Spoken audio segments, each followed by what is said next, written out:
నమస్తే, welcome to KK news. నేను శ్రీదేవి. కాంగ్రెస్ నుంచి పుట్టుకొచ్చిందే వైసీపీ. ఆ పార్టీ నాయకత్వానికి వ్యతిరేకంగా వైసీపీ ఏర్పడింది. ఈ లెక్కన బీజేపీకి దగ్గర కావాలి. కానీ వైసీపీ ఆవిర్భావ సమయంలో బీజేపీ అధికారంలో లేదు. అప్పటికే బీజేపీకి మిత్రపక్షంగా టీడీపీ ఉంది. అయితే గత ఎన్నికలకు ముందు లెక్క మారింది. బీజేపీకి మిత్రుడుగా ఉన్న చంద్రబాబు శత్రువు అయ్యారు. అప్పటి వరకు న్యూట్రల్ గా ఉన్న జగన్ బీజేపీకి మిత్రుడుగా మారారు. అప్పటి నుంచి జగన్ తన స్నేహాన్ని కొనసాగిస్తూ వచ్చారు. అటు బీజేపీ సైతం చాలా విషయాల్లో జగన్ అభ్యర్థన మేరకు ఏపీకి మినహాయింపులు ఇస్తూ వచ్చింది. కానీ గత 5 సంవత్సరాలుగా జరిగిన పరిణామాలను తీసుకుంటే బీజేపీకి దగ్గరయ్యేందుకు చంద్రబాబు అనేక రకాలుగా ప్రయత్నించారు.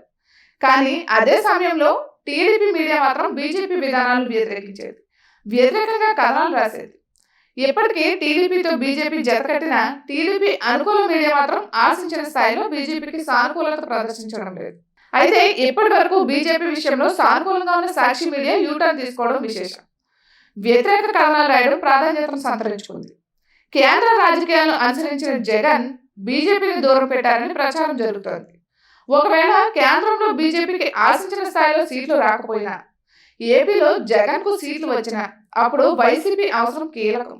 అదే జరిగితే జగన్ సైతం గేమ్ ఆడడం ఖాయం.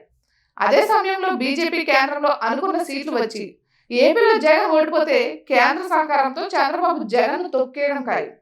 ఇక మరోవైపు కేంద్రంలో అధికారంలోకి వచ్చి ఏపీలో కూటమి అధికారంలోకి వస్తే జగన్ పాత్రలోకి పవన్ ద్వారా బీజేపీ రాజకీయం చేసే అవకాశాలు పుష్కలంగా కనిపిస్తున్నాయి.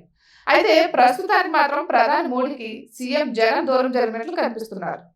ఫలితాలను అనుసరించి ఆ దూరం మరింత పెరుగుతుందా లేదా తగ్గుతుందా అనేది తెలియాల్సి ఉంది. ఇక ఇటువంటి మరెన్నో వీడియోస్ కోసం కేకే న్యూస్ తెలుగు ఛానల్ ని సబ్స్క్రైబ్ చేసుకోండి.